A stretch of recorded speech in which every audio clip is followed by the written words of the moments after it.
Peppers Entertainment Television. Turn on the heat. காதோடு தான் நான் பேசுவேன். ஹாய் வியூவர்ஸ், வெல்கம் டு காதோடு தான் நான் பேசுவேன். நான் உங்களுடைய host Rajarajeswari. Thanks for tuning here and being here with me. இந்த நிகழ்ச்சியில் என்ன தான் பேசுகிறோம், இந்த நிகழ்ச்சி எதை பற்றி அப்படின்லாம் உங்களை சில பேருக்கு டவுட் வரும். சில பேர் இந்த நிகழ்ச்சி இன்றைக்கி தான் புதுசாகவும் பார்க்குறதாகவும் இருக்கும். ஆனால் நிறைய பேர் இந்த நிகழ்ச்சியை பற்றி நிறைய கருத்துக்கள்லாம் பகிர்ந்துக்கிட்டு வரீங்க. அதுக்கு இல்லாமல் ரொம்ப ரொம்ப எங்களுக்கு ஊக்கமாகவும் ரொம்ப நிகழ்ச்சியாகவும் இருக்குது. இந்த நிகழ்ச்சி என்னன்னு பார்த்தீங்கன்னாக்கா, பொதுவாக நம்ம வாழ்க்கையில் பல நிகழ்வுகள் ஏற்படும், பல பிரச்சனைகள் வரும், சவால்கள் வரும். இது எல்லாத்தையும் கடந்து வாழ்க்கை நகர்ந்துக்கிட்டே இருக்கும். தோல்விகள் வந்தாலும் சரி, வெற்றிகள் வந்தாலும் சரி, யார் இருந்தாலும் சரி, யார் போனாலும் சரி, எல்லாருக்குமே ஒரு வகையில் வாழ்க்கை நகர்ந்துக்கிட்டே தாங்க இருக்குது. ஸோ அப்படி நகர்ந்துகிட்டே தான் இருக்கணும், அப்படியே நீரோடைமாய் போயிட்டே தான் இருக்கணும். ஸோ தேங்கி நின்றுடுச்சுனாக்கா வாழ்க்கை முடிஞ்சிருச்சுன்னு அர்த்தம். ஸோ அந்த மாதிரி சில நேரங்களில் நமக்கு வாழ்க்கை நகரவே மாட்டேங்குதே அப்படின்னு சொல்லிட்டு சில பேர் ரொம்ப வருத்தப்படுவாங்க. ஏதாவது ஒரு விஷயத்தில் போய் மாட்டிட்டு அதுக்கு எப்படி தீர்வு காண்றது அப்படிங்கிறது புரியாமல், இல்லை சில நேரங்களில் நம்ம செய்யறது சரியா தவறா, இப்போ என்னோட சுச்சுவேஷனில் வேற ஒருத்தர் இருந்தானா என்ன பண்ணியிருப்பாங்க அப்படின்லாம் கூட சில பேருக்கு தோணும். இன்னொன்று என்னென்னா, பல விஷயங்கள் நமக்கு தெரியாத காரணங்கள்லாம் கூட நம்ம தவறுகள் பண்ணுவோம். ஸோ ரொம்ப ஒரு ஆப்டாக இந்த வாரத்துக்கு ஏற்ற மாதிரி ஒரு விஷயம் என்னன்னு பார்த்தீங்கன்னா, இந்த காதல் அப்படிங்கிறத ஒரு அறிந்து கொள்ளக்கூடிய ஒரு விஷயம் தாங்க. ஒரு காலர் லைனில் இருக்காங்க. Hello hello hello. உங்களோட டிவி வால்யூம் நல்லா கம்மி பண்ணிட்டு பேசுங்க. எங்கேருந்து பேசுறீங்க? நான் சென்னையிலிருந்து பேசுறேன் மேடம். உங்க பேர் என்ன? என் பேர் போஸ். போஸ், சொல்லுங்க போஸ், எப்படி இருக்கீங்க? ஃப்ரெண்டுக்குள்ள சின்ன சின்ன சண்டைகள்ல பிரிஞ்சிடலாம். ஆனா அதே பின்னாடி பார்க்கும்போது அவங்கள பார்த்து பேச கூட முடியல, அந்த அளவுக்கு கஷ்டமா இருக்கு. அது ஏன்? நீங்க இப்ப என்ன படிச்சிட்டு இருக்கீங்களா போஸ்? ஆமா மேடம், நான் பிடெக் படிச்சுக்கிறேன். எந்த இயர்? Second year. முக்கியமாக பார்த்தீங்கன்னா ஈகோ தான். அதாவது நம்ம ஒன்று புரிஞ்சுக்கணும். ரொம்ப அருமையான கேள்வி இது. ஆனால் என்னோட அனுபவத்தில் நான் ஃபாலோ பண்ணுறது என்னன்னா, நான் எதையுமே ரொம்ப மனசில் பெர்மனெண்ட்டாக வச்சுக்கவே மாட்டேன். அது நல்ல விஷயமா இருந்தாலும் சரி, கெட்ட விஷயமா இருந்தாலும் சரி, நானே கான்ஷியஸாக அதை இரேஸ் பண்ணிகிட்டே இருப்பேன். ஸோ நம்ம எல்லாருமே மனிதர்கள் தான். ஒரு சில நேரத்தில் நம்மளுக்கு கோவம் வரும். ஒவ்வொருத்தர் ஒவ்வொரு அழுத்தத்தில் வெளிப்படுத்துவோம், ஒவ்வொருத்தர் ஒவ்வொரு மாதிரி வெளிப்படுத்துவோம். வெளிப்படுத்தாமையெல்லாம் இருக்க முடியாது. அதே மாதிரி நம்ம சில நேரத்தில் ஏதாவது ஒன்று நம்ம மேலேயும் தவறு இருக்கலாம், இல்லை மற்றவங்க மேலேயும் தவறு இருக்கலாம், ஏதாவது நடந்துடும். ஸோ ஆனால் அதை நம்ம அப்படியே மனசில் நிறுத்திக்கிட்டு அவங்களுக்கு லேபிள் குத்தக்கூடாது. இவங்கன்னா இப்படி தான் அப்படின்னா நம்ம லேபிள் குத்தக்கூடாது. ஸோ சரி, ஏதோ அந்த நேரம் அந்த சூழ்நிலை அப்படின்னு சொல்லிட்டு நம்ம விட்டுட்டோம்னா கொஞ்ச நாள் கழித்து என்ன ஆகிடும்னா, அவங்களே நம்மளுக்கு ஒரு புது மனிதர்கள் மாதிரி தெரிவாங்க. ஏன்னா அதுதான் உண்மை.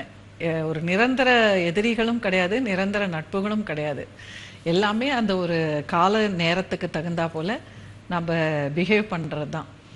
ஸோ இன்னொன்று என்னென்னா, நம்ம கூடுமான வரைக்கும் ரொம்ப எல்லார்கிட்டையும் எல்லாருமே ரொம்ப நல்லவங்க, இல்லை எல்லாருமே ரொம்ப கெட்டவங்க, இல்லை எல்லாருமே நமக்கு உதவி செய்தான் வந்திருக்காங்க, இல்லை யாரும் உதவி செய்ய மாட்டாங்க. ஸோ இந்த மாதிரியான ஒரு பிலீஃப்ஸ் எல்லாம் இல்லாமல் நம்ம ஒரு ஸ்ட்ரேஞ்சர்ஸுக்கிட்ட பழகிற மாதிரியே நம்ம ஃபஸ்ட்டு ஆரம்பத்தில் கொஞ்சம் கொஞ்சமாக நம்ம பழகிட்டு வரும்போது என்ன ஆகும்னா, அந்த எதிர்பார்ப்பு காரணமாக நமக்கு ஏற்படக்கூடிய ஏமாற்றம், அதன் காரணமாக வரக்கூடிய கோபம், இதெல்லாம் தவிர்த்துக்கலாம்.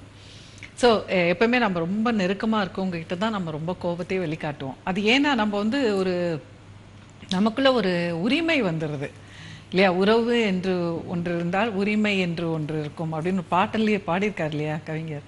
ஸோ அந்த மாதிரி உரிமை காரணமாக நம்ம என்ன நினச்சிக்கிறோம், ஏன் இவங்க நமக்கு பண்ணலாம், என்ன ஏன் பண்ண மாட்டேங்கிறாங்க? ஸோ அதெல்லாம் தான் காரணம். ஸோ சில நேரத்தில் நம்ம கொஞ்சம் லூசான் பண்ணி நம்ம மைண்டை அப்படி கொஞ்சம் ஃப்ரீயாக விட்டுற வேண்டியது தான். ஸோ அது மாதிரி பழகிக்கிட்டோம்னா நிச்சயமாக அது சுபாவத்தில் வந்துடும். இது கண்டிப்பாக இந்த காலகட்டத்துக்கு வேண்டியது ஒன்று. அடுத்தது இன்னொன்று என்ன பார்த்தீங்கன்னா, யாருமே நமக்கு தொடர்ந்து ஆரம்பத்துலேருந்து கடைசி வரைக்கும் வரவே முடியாது. ஸோ ஏதோ ஒரு காலகட்டத்தில் வேலை நிமித்தமாக இல்லை வேற ஒரு நிகழ்வுகள் காரணமாக பிரிஞ்சு தள்ளி போயிடுவோம் டிஸ்டன்ஸில். எங்கேயோ ஒன்று ரெண்டு பேர் அப்படியே தொடர்ந்து கூட இருப்பாங்க, அது அவங்களோட லக்கு. ஸோ அப்போ அந்த மாதிரி வரும்போது நமக்கு வாழ்க்கையில் எத்தனையோ புதிய புதிய நபர்கள் வருவாங்க. ஸோ நல்ல நட்புகள்லாம் வரும். அதுவும் ஒரு கான்ஃபிடென்ட்டாக இருக்கணும். இன்னொரு காலர் லைனில் இருக்காங்க. Hello, madam. சொல்லுங்க, யார் பேசுறீங்க? மேடம், அரக்கோணத்திலிருந்து பன்னீர்செல்வம் பேசுறேன். சொல்லுங்க பன்னீர்செல்வம், எப்படி இருக்கீங்க? நல்லா இருந்தேன் மேடம். 20 வருஷத்துக்கு நல்ல ஒரு 2 வருஷமா என் வாழ்க்கையே வேஸ்டா போச்சுங்க மேடம். என்ன வயசு உங்களுக்கு? மேடம், எனக்கு வந்து 47 வயசு ஆகுங்க மேடம். 41 வயசு. என்ன ஆச்சு மேடம்? வீட்டுல இந்த மழை சுனாமி மாதிரி வந்து இல்லைங்களா மேடம்? ஃபர்ஸ்ட் போன வருஷத்துக்கு முந்தின வருஷம் 2 வருஷத்துக்கு முன்னாடி. கரெக்ட். அப்போ வந்து அவங்க அம்மா வீட்டுல விட்டேன் மேடம். தண்ணி வீட்டுல தண்ணி வந்துச்சுங்க. அரக்கோணத்துல அந்த வெள்ளத்துல. சொல்லுங்க. லோடுங்கெல்லாம் வாங்கிட்டாங்க. அது எனக்கு தெரியாது, நான் கேட்டேங்க. உங்க டிவி வால்யூம் நல்லா கம்மி பண்ணிடுங்க, மியூட் பண்ணிடுங்க. இப்ப பேசுங்க. அதனால நான் தெரிஞ்சு கேட்டேங்க. நான் தவறுதெல்லாம் கேட்கல, எதுவும் இது பண்ணலைங்க. அதுல இருந்து என்ன ஆச்சுன்னு சொன்னாக்கா, போறப்பெல்லாம் அவங்க என் மனைவி கிட்ட அவங்க பேச விடுதல இல்லை. என் மனைவி என்ன புரிஞ்சுக்கல, இல்ல நான் அவளுக்கு புரிஞ்சுக்கல. 4 பசங்க மேடம் எனக்கு. அதனால நான் லவ் பண்ணதே எனக்கு வேஸ்ட் மாதிரி. இப்போ இந்த ஒரு 3 மாசமா நம்ம இத்தனை நாள லவ் பண்ணதே வேஸ்ட் மாதிரி தோணுதோ அப்படின்ற ஒரு எனக்கு ஒரு ஆர்வமா இருக்கு மேடம். எங்க வேலை பாக்குறீங்க மேடம்? எங்க வேலை பாக்குறீங்க? நான் கால் பண்றேன் மேடம். சோசியல் ஒர்க் பண்றேன். எத்தனை சோசியல் ஒர்க் பண்றேன். ஓகே. 4 பிள்ளைகளா உங்களுக்கு? ஆமா மேம். எத்தனை பொண்ணு எத்தனை பையன்? கடைசி ஒரே ஒரு பொண்ணு மேடம். 3 ஒரு பொண்ணு 3 பையன் மேடம். ஓகே. இப்போ வந்து நீங்க 20 வருஷம் நீங்க சக்சஸ்ஃபுல்லா இருக்கு. திருமண வாழ்வு வந்து 20 வருஷமா வாழ்ந்திருக்கீங்க இல்லையா? ஆமா மேம். சரி. இப்ப பசங்களோட எல்லாம் உங்களோட உறவு எப்படி இருக்கு? அன்பு என்கிட்ட எங்கேயுமே போக மாட்டாங்க மேடம் பசங்க. அவங்களோட அதே மாதிரி அவங்க பக்கத்துல இருக்காங்க. பக்கத்துல பார்த்துட்டு அம்மா வீடு, அதாவது இருந்தும் இல்லாம இருந்தில்லாங்க. இருந்தும் அதாவது இப்ப எங்க அப்பா இறந்துட்டாருங்க, எங்க அப்பா சாப்பிடுவார்ல, சரி மனசு கஷ்டம் விட்டுட்டேன். சரி பன்னீர்செல்வம், நான் என்ன நினைக்கிறேன்னா, நீங்க வந்து ரொம்ப சின்ன விஷயம்தான் இது. நீங்க வந்து இப்போ முந்தின காலர் கேட்ட மாதிரி அந்த ஈகோ அப்படிங்கிறத நீங்க விட்டுட்டு கொஞ்சம் சில விஷயங்களை வந்து யதார்த்தமா உட்கார வச்சு பேசி, சரி பழையசெல்லாம் விட்டுடலாம், இனி வந்து இதை பத்தி நம்ம எடுக்க வேண்டாம், எங்கெங்கெல்லாம் நம்மளுக்கு வந்து ரொம்ப கருத்து வேறுபாடு வருதோ அந்த விஷயத்த வந்து அப்படியே விட்டுடணும். அதை சால்வே பண்ண வேண்டாம், அந்த கருத்து வேறுபாடு அப்படியே இருக்கட்டும். ஸோ வேற ஏதாவது நம்ம பேசலாம் அப்படின்னு சொல்லிட்டு நீங்க அவாய்ட் பண்ணிட்டு நீங்க வர இப்போ இனிமேல் செய்ய வேண்டிய விஷயத்தெல்லாம் நீங்க ஃபோக்கஸ் பண்ணீங்கன்னா ஐ திங்க் நீங்க திருப்பி பழையபடி சந்தோஷமா இருக்க முடியும் தான் நான் நினைக்கிறேன். ஒரு நேயர் சொன்னார், இந்த மாதிரி நாங்கள் நல்ல திருப்தியாக வாழ்ந்துட்டு இருந்தோம், ஆனால் திடீர்னு பார்த்தீங்கன்னா எங்களுக்குள்ள ஒரு மனஸ்தாபம் வந்துருச்சு, இப்போ சந்தோஷமாக இல்லை அப்படின்னு சொல்லிட்டு. ஆக்சுவலாக வந்து ஃபெமிலியரிட்டி பீட்ஸ் கண்டெம்ப்ட் அப்படின்வாங்க. அதாவது நமக்கு வந்து ஒருத்தரை நல்ல பரிச்சயம் ஆக ஆக என்ன ஆகும்னா அவங்களுடைய பாசிட்டிவ்ஸ் நெகட்டிவ்ஸ் எல்லாம் நம்ம வந்து இன் அண்ட் அவுட் எல்லாத்தையும் நம்ம வந்து வாட்ச் பண்ணிக்கிட்டே இருக்கிறதுனால கொஞ்சம் சில நேரத்தில் ஒரு கசப்பு ஏற்படும். இது வந்து ரொம்ப ரொம்ப சகஜம், ரொம்ப சாதாரணம். இது வந்து நட்புகள்லேயும் வரும், உறவுகள்லேயும் வரும். ஆனால் அதுக்கப்புறம் என்னன்னாக்கா திருப்பி நமக்கு வந்து ஏதாவது ஒரு அவசியங்கள் இருக்கும், திருப்பி நம்ம வந்து ஒரு தேவைகள் இருக்கும். ஸோ அப்படியே வாழ்க்கை வந்து நகர்ந்துக்கிட்டே போகும். ஸோ நம்மளுடைய எந்த ஒரு உறவுலையுமே வந்து நமக்கு அந்த அந்த தேவைகள் அப்படின்றது இருக்கிற வரைக்கும் அந்த உறவுகளில் வந்து ஒரு பிடிப்பு இருக்க தான் இருக்கும். ஒரு காலர் ஒரு லைனில் இருக்காங்க. ஹலோ மேடம், சொல்லுங்க, யார் பேசுறீங்க, எங்கேருந்து பேசுறீங்க? மேடம் சதீஷ், கேரளாவிலேருந்து பேசுகிறேன். கேரளாலேருந்து உங்கள் பேர் வாய்ஸ் பிரேக் ஆயிடுச்சு. மேடம் சதீஷ். சதீஷ். மேடம் இன்னும் ஒரு 20 நாளில் எனக்கு கல்யாணம். Very good, congratulations. Okay madam, thanks madam. சொல்லுங்க மேடம். எனக்கு வந்து கொஞ்சம் எனக்கு இப்போ வயசு 33. 33? ஆமாம் மேடம். சரி. எனக்கு கொஞ்சம் குடிப்பழக்கம் இருக்கு. ஐயோ, குடிப்பழக்கம்னா ரெகுலராக டெய்லி சாப்பிட்றீங்களா? டெய்லி இல்லை, டெய்லியும் நைட்டு நான் ஒர்க் முடிச்சுட்டு நான் டெய்லியும் சாப்பிட்றது வழக்கம் அது. அது தவறான ஒரு பழக்கமாச்சே சதீஷ். ஏன்னா நம்ம சீதோஷ்ண நிலைக்கு வந்து அது தேவையே இல்லை. இப்போ வந்து வெள்ளைக்காரங்கெல்லாம் சாப்பிட்றாங்கன்னா அவங்களோட குளிர் பிரதேசம், ஸோ அவங்களோட உணவு முறையே வேறு. ஸோ இது வந்து ரொம்ப ஒரு வருத்தத்தக்க ஒரு விஷயம். இந்த நம்ம நாட்டில் வந்து பார்த்திங்கன்னா ஒரு 100 வருடங்களுக்கு முன்னாடிலாம் இந்த குடிங்கிறது வந்து நம்ம நாட்டில் அவ்வளோவா இல்லவே இல்லை. நேச்சுரலாக இருந்தது தான் ஒன்று. பட் இது வந்து இந்த வெள்ளைக்காரங்க வந்ததுக்கு அப்புறம் தான் அவங்க வாயிலாக வந்த ஒரு விஷயம். ஸோ இது வந்து ரொம்ப வருத்தத்தக்க ஒரு விஷயம் தான். ஏன்னா இதெல்லாம் ஏதோ ஒரு சோஷியல் பார்ட்டிஸில் இல்லை ஏதோ ஒரு செலிப்ரேஷன் இல்லை ஏதோ ஒரு நாள் அக்கேஷன் அப்படின்ற போது இது தவறாக எடுத்துக்க முடியாது. ஆனால் டெய்லி குடிக்கிறது அப்படிங்கிறது வந்து நம்ம இதுக்கு ஒத்துக்காது. நீங்கள் வந்து அதை ட்ரை பண்ணணும் மேடம்.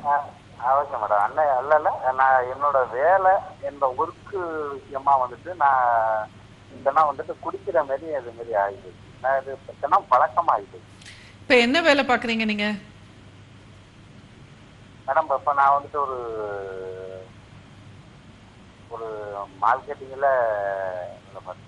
மார்க்கெட்டிங்கில். ஸோ அதில் ரொம்ப அலைச்சலாக இருக்குது, அதனால உங்களுக்கு டயர்ட் ஆகிடுது அந்த காரணங்களா? அதாவது நான் ஃபுல்லாக ஒரு நாளைக்கு ஒரு 100 கிலோமீட்டர் 110 கிலோமீட்டர் தினம் வந்துட்டு 2 வீலரு நான் ஓட்டிட்டு போயிட்டு வரும்போது எனக்கு அந்த ஒரு பழக்கம் இருக்கிறதுனால எனக்கு வந்துட்டு நான் வந்துட்டு. சரி, நீங்கள் இதை வந்து உங்களோட ஃப்யூச்சர் மனைவிக்கு தெரியாமல் அவங்க கல்யாணம் ஆகிறதுக்குள்ளே நீங்கள் எப்படியாவது இதை வந்து நிறுத்திக்கங்க. ஏன்னா முக்கால்வாசி பெரும்பாலும் பெண்களுக்கு பிடிக்காது. ஸோ மனைவிமார்கள் வந்து இதை அறவே வெறுப்பாங்க. ஸோ ஃபஸ்ட்டு எடுத்த உடனே அவங்களோட ஒரு சண்டை வந்ததுன்னா அவங்களுக்கு ரொம்பவே கஷ்டம்தான். So bachelor life is different. So இத்தனை நாள் நீங்கள் பேச்சுலராக இருந்தீங்க, சரி ஓகே விட்டுருங்க. பட் ஆனால் இனி நீங்கள் வந்து குடும்ப பொறுப்பெல்லாம் எடுத்துக்க போகிறீங்க. அடுத்தது இன்னொன்று என்னன்னு பார்த்தீங்கன்னா, பொருளாதார ரீதியாக கூட ஒரு நாளைக்கு ஒரு 100 ரூபான்னு சில பேர் சொல்லுவாங்க. 100 ரூபான்னா கூட ஒரு மாதத்துக்கு 3000 ரூபாய். ஸோ ஒரு நம்மள சப்போஸ் நீங்கள் வந்து ஒரு 30,000 ரூபாய் சம்பாதிக்கிறீங்கன்னா உங்களோட வருமானத்தில் ஒரு 10% நீங்கள் செலவழிக்கிறதுங்கிறது வந்து அவ்வளோ நியாயமாகவே படலை எனக்கு. அது வந்து ஒரு புத்திசாலித்தனமாகவும் படலை. ஸோ அதனால் நம்ம நிறைய விஷயங்கள் யோசிக்கணும். ஸோ எவ்வளோ நம்ம உடலுக்கு வந்து ஆரோக்கியமான விஷயம் நம்ம எத்தனையோ செய்துக்கலாம். அதுக்கு பதிலாக நீங்கள் வேறு ஏதாவது நீங்கள் பேம்பர் பண்ணிக்கலாம். நீங்கள் வந்து ஒரு நல்ல ஒரு பார்லர் போய் நல்ல ஹேர் கட் கூட பண்ணிக்கலாம். ஸோ இந்த மாதிரி நீங்கள் டைவர்ட் பண்ணி பாருங்கள், உங்களை கேர் பண்ணிக்கிறதுக்கு நீங்கள் பாருங்கள். சரியா? நல்ல ட்ரெஸ்ஸஸ் வாங்கிக்கலாம். ஸோ அந்த மாதிரி நீங்கள் வந்து உங்களை எவ்வளோக்கு எவ்வளோ நீங்கள் கேர் பண்ணிக்கிறீங்களோ அவ்வளோக்கு எவ்வளோ வந்து இந்த பழக்கத்துலேருந்து விடுபடலாம்னு நினைக்கிறேன். ஸோ உங்களோட கேள்வி என்ன சதீஷ்? ஸோ அந்த காலர் லைனில் இல்லை. இன்னொரு காலர் ஒருத்தங்க லைனில் வந்திருக்காங்க. பொதுவாகவே வந்துங்க குடிப்பழக்கம் அப்படிங்கிறது வந்து குடும்பத்துக்கு நல்லதே கிடையாதுங்க. எத்தனை தான் காசு பணம் இருந்தால் கூட வந்து அது நல்லது கிடையாது. அதனால் தயவு செய்து அதை நியாயமே படுத்தாதீங்க. இன்னொரு காலர் லைனில் இருக்காங்க. ஹலோ. ஹலோ மேம், என் பேர் பவித்ரா. சொல்லுங்க. நான் வேலூர் டிஸ்ட்ரிக்ட்லேருந்து பேசுகிறேன் மேடம். எனக்கு எப்போ பார்த்தாலும் அந்த பயப்படுற ஃபீலிங் இருக்கும், சந்தேகப்படுறது அதெல்லாம் இருந்துகிட்டே இருக்கும் மேடம். அது நான் உங்க ப்ரோக்ராம் வந்து பெண்கள்.com அதெல்லாம் பார்த்துட்டே இருப்பேன். பார்த்துட்டு சரி நம்ம இம்ப்ரூவ் பண்ணிக்கணும்னு நினைப்பேன். ஆனா எனக்கு ஏதாவது வந்து அந்த மைண்ட்ல வந்து ஏதாவது சிந்திச்சுட்டே இருக்கிற மாதிரி தோணுது மேடம். ஓகே, நீங்க சிறகடிக்கும் மனசு பாக்குறீங்களா? பாக்குறேன் madam. Very good, very good. இப்போ உங்களுக்கு வயசு என்னாச்சு? எனக்கு மேரேஜ் ஆயிடுச்சு மேடம். 24 age madam. சரி, எத்தனை வயசுல இருந்து உங்களுக்கு இந்த பயம் அப்படிங்கறது உணர்ந்தீங்க? அப்படியே நான் இல்ல மேடம், காலேஜ் படிக்கும்போது ஸ்கூல் படிக்கும்போது அப்பத்துலேருந்தே வந்தது மேடம் எனக்கு. சரி, எதை பார்த்து பயம் வரும் பொதுவா? எனக்கு இப்போ மேரேஜ் ஆயிடுச்சு மேடம். மேரேஜ் ஆயிட்டு உடனே எனக்கு குழந்தை பிரெக்னென்ட் ஆயிட்டேன். எனக்கு குழந்தைக்கு ஏதாவது ஆயிடுமோன்னு சொல்லிட்டு எனக்குள்ள மைண்டுக்குள்ள ஏதோ ஓடிட்டே இருக்கும். இப்போ யாருக்குன்னா ஏதாவது ஆயிடுச்சுன்னா நம்ம குழந்தைக்கு அது மாதிரி ஆயிடுமா அப்படின்னு எனக்கு வந்துட்டே இருக்கு மேடம். டெலிவரி ஆயிடுச்சாமா? ஆயிடுச்சு மேடம். இப்போ குழந்தையும் பிறந்துச்சு மேடம். குழந்தை நல்லா இருக்கான். எத்தனை மாசம்? இப்போ லைட்டா கோல்ட் ஆயிடுச்சுன்னா கோல்டால ஏதாவது ஆயிடுமா குழந்தைக்கு? சரி, இப்போ வந்து நீங்க ஏஜ் அட்டெண்ட் பண்றதுக்கு முன்னாடி கூட அப்படி இருந்ததா? அப்பெல்லாம் இல்ல மேடம். இல்ல உங்களோட வாழ்க்கையில நீங்க வந்து சின்ன பிள்ளையா இருக்கிறதுல இருந்து துல்லியமா உங்களுக்கு சொல்ல முடியுமா ஏஜ் அட்டெண்ட் பண்ணதுக்கு அப்புறம் வந்ததா இல்ல அதுக்கு முன்னாடில இருந்து வந்ததான்னு? இல்ல மேடம், ஏஜ் அட்டெண்ட் பண்ண பிறகு தான் மேடம் வந்தது. Okay, very good. சரி, நான் எதுக்காக கேட்குறேன்னா, இப்போ வந்து நம்மளோட வாழ்க்கையில வந்து காலகட்டங்கள்னு இருக்கு. இப்போ வந்து பெண்களுக்கு வந்து இந்த ஏஜ் அட்டன் பண்ணுறதுன்றது வந்து ஒரு ரசாயன மாறுதல் உடம்புல ஏற்படுது, ஒரு நிகழ்வு நடக்குது. அதே மாதிரி வந்து இந்த திருமணம் அப்படிங்கிறது ஒரு மேஜர் ஈவெண்ட், குழந்தை பிறப்பது அப்படிங்கிறது ஒரு மேஜர் ஈவெண்ட். ஸோ இந்த மாதிரி சில ஈவெண்ட்ஸ் வரும்பொழுது இப்போ ஆண்கள் பெண்கள் இருவருக்குமே வந்து பள்ளி பருவம் முடித்து கல்லூரி போவதுங்கிறது ஒரு மேஜர் டிரான்சிஷன். ஸோ இந்த மாதிரி அந்த காலகட்டத்தில் எந்த காலகட்டத்தில் இது ஆரம்பிக்குது அப்படிங்கிறது ஒரு முக்கியமான ஒரு விஷயம். ஸோ அடுத்தது வந்து இந்த உங்களோட பயம் அப்படிங்கிறது வந்து வெறும் நெகட்டிவ் திங்கிங். இப்போ நீங்கள் சொன்னது வந்து நெகட்டிவ் திங்கிங். ஆமா மேடம், எனக்கு நெகட்டிவா தான் தோணும். அதுக்கு என் கூட இருக்கவங்கள பாசிட்டிவா இல்ல, இது பயம் கிடையாது. பயம்னா வேற. இப்ப பயம்னா சில பேருக்கு வந்து இருட்டு பார்த்தா பயம், சில பேருக்கு வந்து தன்னை யாரோ ஃபாலோ பண்றாங்கன்னு பயம் இருக்கும், சில பேருக்கு பேய் பத்தி பயம் இருக்கும், அந்த மாதிரி சில பேருக்கு சில பொருட்களை பார்த்தா பயமா இருக்கும். ஸோ அந்த மாதிரி ஏதாவது குறிப்பிட்ட பொருளோ குறிப்பிட்ட நபரோ இல்லை குறிப்பிட்ட விஷயங்கள், இப்போ சாவு பார்த்தா பயப்படுவாங்க, சில பேர் கல்யாணம் போக பயப்படுவாங்க, சில பேருக்கு மேலே சத்தம் கேட்டால் பயம் வரும். ஸோ அந்த மாதிரிலாம் ஏதாவது குறிப்பிட்ட பயம் இருக்கா உங்களுக்கு? இமேஜினேஷன் அதிகமா இருக்கு மேடம் எனக்கு. எதை பற்றி இமேஜின் பண்ணிகிட்டே இருப்பீங்க? ஏதாவது நானும் நிறைய புக்ஸ் எல்லாம் படிப்பேன், பட் ஆனா ஏதாவது ஒரு இமேஜின் மாரி வந்துட்டே இருக்கு மேடம் எனக்கு. இமேஜ் வருதா இல்ல கற்பனை வருதா? கற்பனை தான் மேடம் எனக்கு நிறைய இருக்கு. சரி, நல்ல கற்பனையா இருக்கா இல்ல அது தீங்கா இருக்கா? இல்ல மேடம், நெகட்டிவா தான் மேம் வருது கற்பனை எல்லாமே. அதான் எல்லாமே வந்து யாராவது செத்து போயிடுவாங்க, குறிப்பாக உங்க பிள்ளையோ இல்ல வேற யாருக்கு தோணும்? அப்படி உங்க பிள்ளைக்கு ஏதாவது ஒன்று ஆயிடுமோன்னு தோணும் இல்லையா? ஆமா மேடம். ஓகே, சரி, இது வந்து ஆக்சுவலாக பார்த்தீங்கன்னா கொஞ்சம் நீங்கள் சைக்கோதெரப்பி அப்படிங்கிறது ஒரு விஷயம், அதில் வந்து நீங்கள் பண்ணிங்கன்னா, பயிற்சிகள் எடுத்துக்கிட்டிங்கனாக்கா நீங்கள் இதுலேருந்து வெளியில் வரலாம். உங்களோட நீங்கள் தொடர்பை கட் பண்ணிடுங்க. பொதுவாக சில கருத்துக்கள் சொல்கிறேன். இப்போ நமக்குள்ளே வந்து சில ஸ்கீமான்னு சொல்லுவோம், அதுக்கு இணையான தமிழ் சொல் எனக்கு தெரியல. ஸ்கீமா அப்படின்னாக்கா இப்போது சில தீர்மானங்கள் நமக்குமே தெரியாமல் நமக்குள்ளே இருக்கும். இது இப்படி தான் அப்படின்னு சொல்லிட்டு ஒரு பேட்டர்ன் நம்ம வந்து மைண்டில் வந்து செட் ஆகிடுவோம். ஸோ அதுக்கப்புறம் அந்த பேட்டர்ன்லேருந்து தான் நம்ம எல்லாத்தையுமே வந்து அணுக ஆரம்பிச்சிருவோம். என்ன இன்ஃபர்மேஷன் வந்தால் கூட வந்து நம்ம அந்த ஒரு பேட்டர்னில் போய் ஃபில்டர் ஆகி வரும். ஸோ அந்த மாதிரி இந்த நெகட்டிவ் திங்கிங், இந்த மாதிரி வந்து தன்னுடைய நெருங்கின இன்டிமேட் ரிலேட்டிவ்ஸ்க்கு வந்து ஏதாவது ஆகிடுமோ அப்படிங்கிறது வந்து சம்டைம்ஸ் ஒரு ரெஸ்பான்சிபிலிட்டி அப்படிங்கிறதுல வந்து ஒரு ஃபியர் இருந்ததுன்னா கூட சில பேருக்கு வந்து இந்த குழந்தைகள் அப்படிங்கிற வரும்பொழுது ஏதோ ஒரு இனம் தெரியாத ஒரு பயம் வந்துட்டே இருக்கும். அடுத்தது ரொம்ப டிபெண்டன்சி. இப்போ வந்து அவங்களுக்கு வந்து அம்மாவோட ஒரு நல்ல உறவு இல்லை, அதாவது ஒரு பாதுகாப்பு அவங்க உணரலைன்னு வச்சுங்க. சில சமயத்தில் அவங்க அம்மாவும், ஆனால் ஏதோ ஒரு காரணத்துக்கு அவங்களுக்கு வந்து அந்த பாதுகாப்பாக நம்ம இருக்கோம், நமக்குன்னு ஒருத்தங்க இருக்காங்க அப்படிங்கிற ஒரு உணர்வு வந்து அவங்க வளரும் போது உருவாகலை. அப்படின்ற போது அவங்களுக்குள்ளேயே ஒரு குழந்தை வந்து அழுதுகிட்டே இருக்கும். ஸோ அப்போ என்ன ஆயிடுதுன்னா, அவங்க வந்து ஆக்சுவலாக ஒரு மதர் ஆனாக்கா அது வந்து இட்ஸ் மதர்ன்றது ஒரு பேரண்ட் ஈகோ. அதே மாதிரி ஒரு மனைவி அப்படிங்கிறது வந்து ஒரு அடல்ட் ஈகோ. அதாவது அடல்ட்னா நம்ம வந்து ஒரு தனி நபர். ஸோ ஒவ்வொன்றுத்துக்கும் அந்த மனப்பான்மை, அந்த இது ஆட்டிடியூட் மாற்றிட்டா தான் நம்ம வந்து ஃபங்க்ஷன் பண்ண முடியும். ஸோ குழந்தைத்தனமான ஒரு ஈகோவும் நமக்குள்ளே இருக்கும். ஸோ இப்போ இந்த மாதிரி நபர்களுக்கு என்னென்னா, அவங்களே உள்ளுக்குள்ளே ஒரு குழந்தையாக இருந்துட்டு ஒரு அம்மாவை தேடிட்டே இருப்பாங்க. ஸோ அப்போ என்ன ஆகிடும்னாக்க, இது வந்து அவங்களுக்கு இன்னொரு பெரிய பேர்டன். நமக்கே யாருமே செய்ய மாட்டேங்கிறாங்க, நாம் எல்லாருக்கும் செய்ய வேண்டியதாக இருக்கே அப்படிங்கிற மாதிரி ஒரு பேர்டன், ஒரு ஃபீலிங்கில் கூட வந்து ஒரு அழுத்தம் ஏற்பட காரணம் இருக்கும்.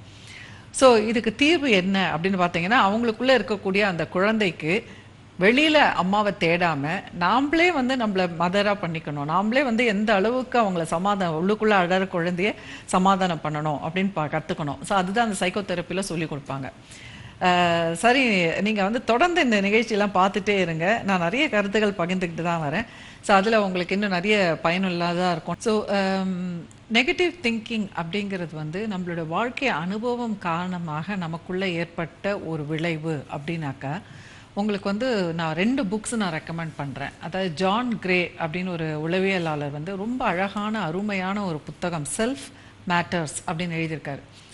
ஸோ அந்த புத்தகத்தில் வந்து அவர் வந்து அந்த ரியாலிட்டி தெரப்பி அப்படிங்கிறதே வந்து ஒரு ஒரு லேமேன், அதாவது ஒரு சாதாரண மனிதன் படிக்கும்போது எந்த அளவுக்கு எளிதாக இந்த உளவியலை புரிஞ்சுக்கலாம் அப்படிங்கிற அளவுக்கு அவர் நிறைய அழகாக சொல்லியிருப்பார்.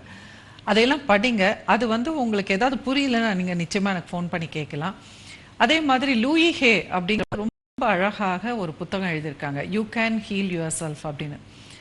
ஸோ இது வந்து சப்போஸ் இதையெல்லாம் படித்தும் உங்களுக்கு வந்து எந்த அமைதியும் கிடைக்கல, எந்த தீர்வும் கிடைக்கல, கொஞ்சம் கூட மாறுதல் இல்லை அப்படின்னாக்கா அப்போ அது வந்து உங்களுடைய பர்சனாலிட்டி ப்ராப்ளமாக இருக்கலாம், இல்லை மனநோயாக இருக்கலாம். ஸோ நீங்கள் அதை என் கூட ஷேர் பண்ணிக்கோங்க. ஒரு நேயர் லைனில் இருக்காங்க. ஹலோ. ஹலோ மேம், நான் சரண்யா பேசுறேங்க மேம். ஹாய் சரண்யா, எங்கேருந்து பேசுறீங்க? நாங்க ஈரோட்ல இருந்து பேசுறோங்க மேம். சொல்லுங்க சரண்யா. நல்லா இருக்கீங்களா? சூப்பரா இருக்கேன். நீங்க எப்படி இருக்கீங்க? மெகா டிவிக்கு வருவீங்க, நான் பாப்பேங்க மேம் டெய்லியும். ஓ நன்றி நன்றி. ஓகே, சிறகடிக்கும் மனசு பாக்குறீங்களா பேப்பர்ஸ்ல? கண்டிப்பா பாத்துங்கிட்டு தாங்க மேம் கால் பண்ணேன். Okay, very good, thank you. சொல்லுங்க சரண்யா. எனக்கு 7 இயர்ஸ் ஃபிக்ஸ் இருக்குதுங்க மேம். ஓஹோ, இப்போ என்ன வயசு உங்களுக்கு? எனக்கு 23 மேம். சரி. டாக்டர்ஸ் இருப்பேன் பெங்களூர்ல நிமான்ஸ் ஹாஸ்பிட்டல் அங்க போயிட்டு இருந்தாங்க. சரி. அங்க வந்து இந்த மாதிரி ஃபிக்ஸ் இல்ல அப்படின்ட்டாங்க. சரி.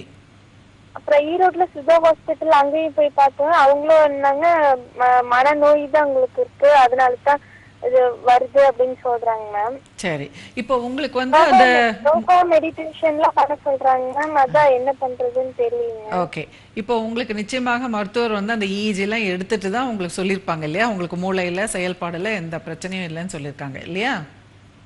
ஆமாங்க மேம். இருந்தாலும் உங்களுக்குள்ள ஒரு நெருடல், எனக்கு வந்து ஃபிட்ஸ் வருமோன்னு உங்களுக்குள்ள ஒரு நெருடல், ஒரு பயம் இருக்குங்க மேம். இது வரைக்கும் ஆனா ஃபிட்ஸ் வந்திருக்கா? நிறைய டைம் வந்திருக்குங்க மேம். ஆனா அம்மா அவங்க எல்லாம் எனக்கு 10th படிக்கும் போதே வந்துருச்சுங்க மேம். அந்த எக்ஸாம் இதோட இது ஃபீவர்லாம் வந்துருச்சுங்க.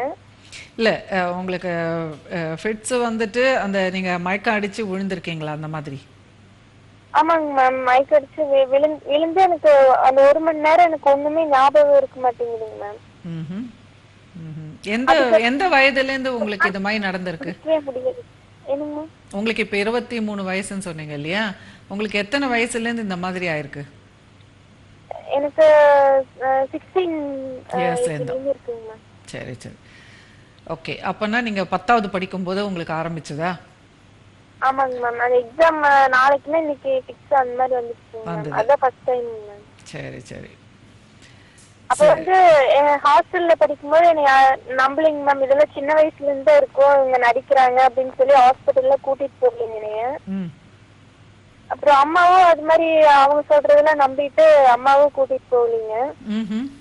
நான் 12th படிக்கும் போதுதான் வார்டனா அவங்களா கூட்டிட்டு போனாங்க. அப்புறம் தான் இந்த டேப்லெட் எல்லாம் கோயம்புத்தூர்ல பிஎஸ்ஜில பாக்கும்போதுதான் இந்த டேப்லெட் ஒன்று கொடுத்தாங்க. சரி.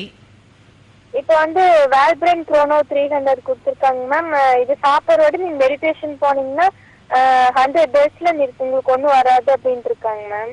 சரி. அதான் இப்போ மெடிடேஷன் ட்ரை பண்ணலாங்களா இல்ல நீங்க சொன்னதை ஃபோன் பண்ணுங்க மேம்? டெஃபினட்டா மெடிடேஷன் ட்ரை பண்ணலாம் நீங்க. அதாவது உங்களுக்கு வந்து இந்த ஃபிட்ஸ் வர்றதுக்கு என்ன காரணம்னா பதட்டம் தான் காரணம். ஸோ அந்த பதட்டத்தை குறைக்கிறதுக்கு நம்ம வந்து ரொம்ப எளிமையாக புரிஞ்சிக்க வேண்டியது மெடிடேஷன்னா என்னன்னா, இந்த ப்ரெசன்ஸில் இருக்குது. இப்போ நான் உங்ககிட்ட பேசுகிறேன் அப்படின்னாக்கா நான் வந்து இந்த எனக்கும் உங்களுக்குமான பேச்சில் மட்டுமே முழு கவனத்தையும் வச்சுக்கிறது. இப்போ வந்து ஒரு உதாரணத்துக்கு நீங்கள் மெடிடேஷன் உட்காந்து பண்ணால் தான் மெடிடேஷன் இல்லை. நம்ம குளிக்கும் பொழுது அந்த குளியலில் அந்த ஷவரில் வந்து அந்த ஷவர் ஹோல்ஸ் எல்லாம் இருக்கும், அதை கண்ணால் பார்க்கணும். அதில் பூ மாதிரி அந்த தண்ணி கொட்டுறதை பார்க்கணும், அதனோட ஃபோர்ஸை கவனிக்கணும், அது எப்படி நம்ம வேலை விழறதுன்னு பார்க்கணும். ஸோ அந்த மாதிரி ஒவ்வொரு மைன்யூட் டீட்டெயில்ஸை நம்ம கவனிச்சுட்டே இருக்கணும். ஒவ்வொரு செயலும், இப்போ ஒரு காஃபி எடுத்து குடிக்கிறோம்னா அந்த விரல்கள் பிடிப்பதை பார்க்கணும், நம்ம விரல்கள் எப்படி இருக்குன்னு பார்க்கணும், டம்ளர் எப்படி இருக்குன்னு பார்க்கணும், அந்த காஃபி கலர் எப்படி இருக்குது, அந்த ஸ்மெல் எப்படி இருக்குது. ஸோ இந்த மாதிரி வந்து நம்மளோட 5 புலன்களையும் உபயோகப்படுத்தி நம்ம செய்யக்கூடிய வேலைகளில் நம்ம கவனத்தை செலுத்துவது தான் மெடிடேஷன். அதை மாதிரி நீங்கள் பயிற்சி பண்ணிகிட்டே இருந்தீங்கன்னா என்ன ஆகும்னா உங்களுக்கு ஒரு அவேர்னஸ் நல்லா வரும். ஸோ அந்த அவேர்னஸ் இருக்க என்ன ஆகும்னா நம்ம வேலைகள் சரியாக செய்துகிட்டே இருப்போம். அப்போ வந்து நம்ம அனாவசியமாக பயப்படக்கூடிய அந்த ஃப்யூச்சரில் என்ன ஆகுன்ற பயம் வந்து தவிர்க்கப்படும். ஏன்னா வந்து ஃப்யூச்சர் அப்படிங்கிறதும் சரி, பாஸ்ட் அப்படிங்கிறதும் சரி ஒரு நிஜம் கிடையாது, ப்ரெசன்ஸ் தான் நிஜம். ஸோ அதை நம்ம நம்ப முடியாது, நம்மளுக்கு புரியாது. ஆனால் புரிந்தாலும் சரி புரியாவிட்டாலும் சரி நம்ம அதை பழக கற்றுக்கணும். சரி, உங்களுக்கு பயனுள்ளதாக இருக்கும்னு நினைக்கிறேன். இன்னொரு காலர் லைனில் இருக்காங்க. ஹலோ ஹலோ ஹலோ ஹலோ, வணக்கங்க. வணக்கம். நாங்க வந்து விழுப்புரத்துல இருந்து பேசுறோங்க மேடம். சொல்லுங்க, உங்க பேர் என்ன? என் பேர் ராஜிங்க மேடம். ராஜி. சொல்லுங்க ராஜி, எப்படி இருக்கீங்க? நல்லா இருக்கேங்க மேடம். உங்க நிகழ்ச்சியை பாப்போங்க மேடம். இது ஒரு எனக்கு மனசே ஒரு மாதிரி ரிலாக்ஸா இருக்குங்க மேடம். Very good. என்ன வயசாச்சு உங்களுக்கு? எனக்கு 35 வயசாகுதுங்க மேடம். எனக்கு 2 பசங்க இருக்காங்க. இதுல ஒண்ணு என்னன்னா வந்து எங்க அம்மா இறந்து 1 வருஷம் ஆகுதுங்க மேடம். அதனால எங்க அம்மா இறந்த உடனே எனக்கு யாருமே, எங்க அப்பா பிறந்த அண்ணனும் ஒருத்தர் இறந்துட்டாரு மேடம். வெரி சாரிமா. அப்படி இருக்கிறப்ப எனக்கு ஒரு ஃபீலிங்காவே இருக்கு மேடம். சரி, நமக்குன்னு ஒரு ரிலேஷன் இல்லாத, நமக்குன்னு ஒரு இது பண்றதுக்கு யாருமே இல்ல. உங்களுக்கு ஃப்ரெண்ட்ஸ் எல்லாம் இருக்காங்களா ராஜி? ஃப்ரெண்ட்ஸுங்க இருக்கிறாங்க மேடம். உங்க வீட்டுக்காரோட உறவுக்காரங்க அவங்க எல்லாம் வந்து போவாங்களா? அவங்க தான் எப்படாங்க மேடம் வருவாங்க என்கிட்ட.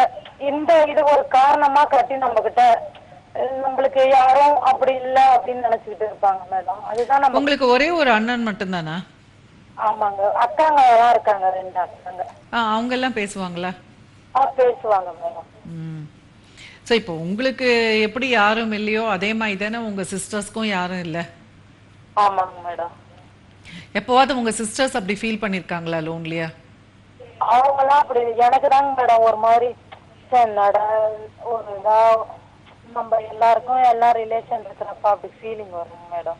இல்ல அதான் இப்போ உங்க சிஸ்டர்ஸ்க்கு வந்து ஏன் அந்த உணர்வு வரல? அவங்களுக்கு என்ன வேற உங்க சிச்சுவேஷனுக்கும் அவங்க செட்டில்ட் ஆயிட்டாங்க மேடம். நான் இப்ப குட்டி சின்ன பசங்க வச்சுட்டு இருக்கேன். சரி, அவங்க உங்களுக்கு உதவி பண்ண மாட்டாங்களா? பக்கத்துல இல்லையா அவங்க? அவங்களாம் தூரமா இருக்காங்க மேடம். இப்போ நீங்க ஹவுஸ் ஒய்ஃபா இல்ல வேலைக்கு போறீங்களா? ஹவுஸ் ஒய்ஃப் தான் மேடம். சரி, உங்களுக்கு குழந்தைகளுக்கு என்ன வயசாச்சு? உங்க பொண்ணு ஏதோ பேசுறா இல்லையா? வால்யூமை நல்லா குறைச்சிருங்க, உங்க டிவி வால்யூமை. நீங்க சொல்லுங்க, உங்க பசங்க என்ன படிக்கிறாங்க? ஓகே, ஸோ அந்த தொடர்பு கட் ஆயிடுச்சு. நான் இது முன்னாடி ஒரு கால் பண்ணும்போது சொன்னதும் இவங்க சொன்னதும் கொஞ்சம் ஒரே நிலைமை தான். அதாவது என்னன்னா, ஒரு காலகட்டத்தில் நம்ம வந்து எல்லாருமே தனித்து தான் ஆயிடுவோம். ஸோ அந்த நேரத்தில் வந்து நம்ம அந்த அடல்ட் பேரண்ட் அப்படிங்கிற ஈகோ தான் நிறைய நேரம் நம்ம வந்து இருப்போம். ஸோ அந்த குழந்தையாக இருந்து நமக்கும் வந்து யாராவது நமக்கு செய்ய மாட்டாங்களா, பேம்பர் பண்ண மாட்டாங்களா அப்படின்னு சொல்லிட்டு ஒரு ஏக்கம் வந்து பொதுவாக எல்லாருக்குமே தோணுங்க.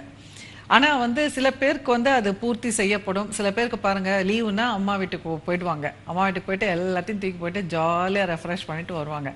ஸோ அந்த மாதிரியான லக்ஸுரி வந்து சில பெண்களுக்கு கிடைக்காது.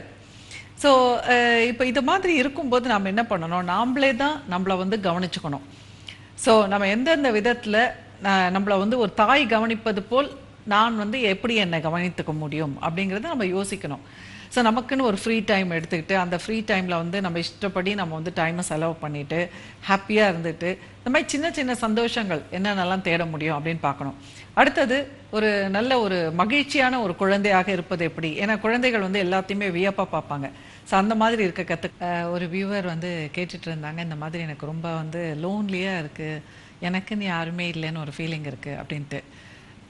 இது வந்து சமயத்தில் எல்லாருக்குமே தோன்றது தாங்க. அது வந்து லேடிஸ்க்கு வந்து எப்படின்னாக்கா வீட்டில் பொழுதன்னைக்கும் தனியாகவே இருக்கிறதுனால கூட வந்து சில நேரத்தில் அப்படிலாம் தோணும். ஸோ இதுக்கெல்லாம் நம்ம என்ன பண்ணணும்னா, நிறைய பேருக்கு இப்படி தோணும். நீங்கள் உங்களுக்கு மட்டும்தான் நினைக்காதீங்க, ஆனால் மற்றவங்களாம் எப்படி மேனேஜ் பண்ணுறாங்க அதுலேருந்து தான் நம்ம கற்றுக்கணும். ஸோ என்ன பண்ணுவாங்கன்னா, ஃபஸ்ட்டு நம்ம வந்து ஒன்று நல்லா புரிஞ்சுக்குங்க, நீங்கள் வேலைக்கு போனாலும் சரி வீட்டில் இருந்தாலும் சரி நம்ம எல்லாருமே ஒரு ரொட்டீன் ஃபாலோ பண்ணணுங்க. ஒரு ஸ்கெடியூல் வச்சுக்கணும், ஒரு டைம் டேபிள் வச்சுக்கணும். சில பேர் வந்து நம்ம வீட்டில் தானே இருக்கோம்னு சொல்லிட்டு அவ்வளோ சீக்கிரம் குளிக்க கூட மாட்டாங்க, அப்படியே ஓட்டிகிட்டு இருப்பாங்க.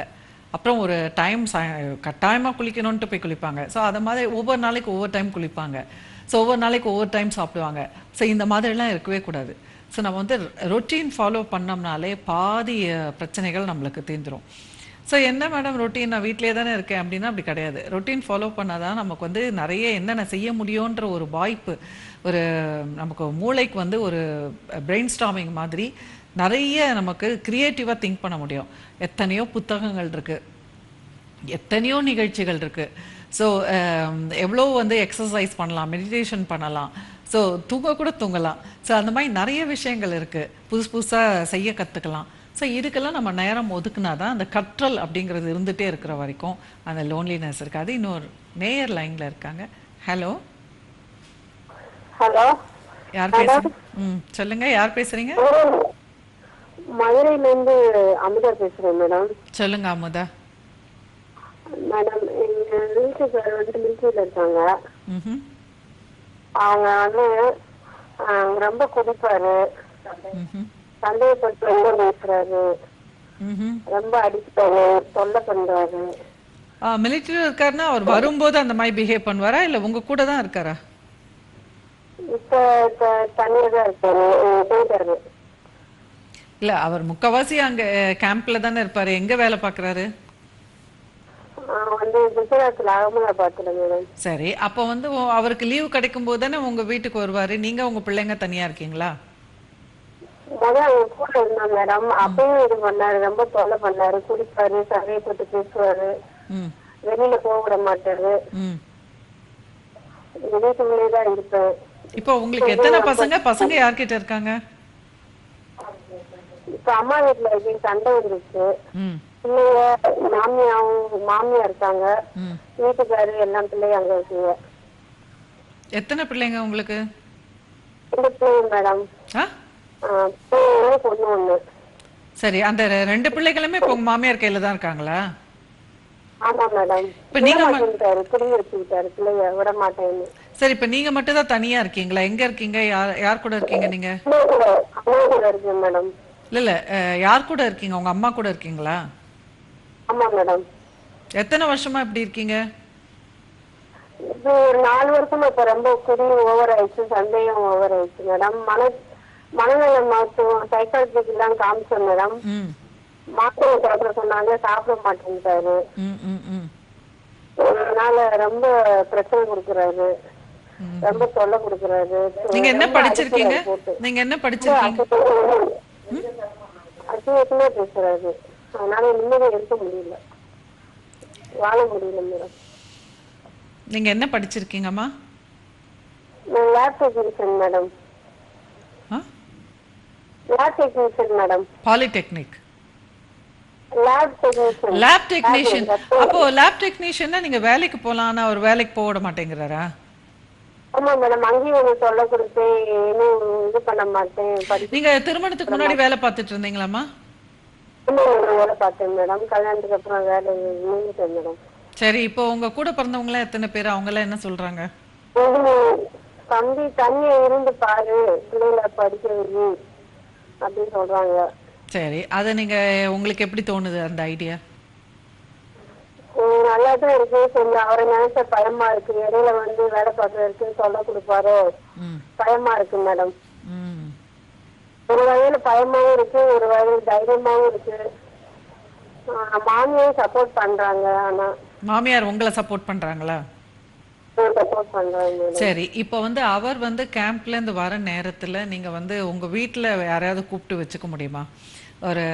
ஒரு மாரல் சப்போர்ட். அவங்க அம்மாவை கண்டாலே அவருக்கு பிடிக்கல மேடம். உங்க மாமியார் இருந்தாக்கா?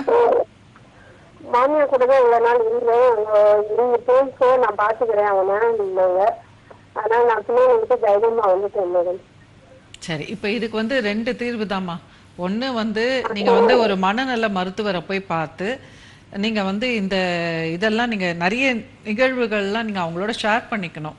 அவருக்கு நிஜமாவே அந்த சந்தேக நோய் இருக்கா அப்படிங்கிறது வந்து மருத்துவருக்கு கன்வின்ஸ் ஆயிடுச்சுன்னா அப்போ வந்து ஒரு சில மருந்துகள் இருக்கு, அது வந்து கலர் இருக்காது, ஸ்மெல் இருக்காது.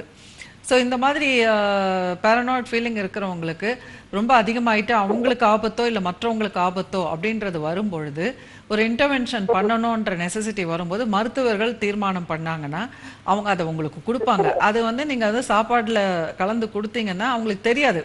அப்ப அது கொடுத்தாங்க சைக்காலஜி டாக்டர்.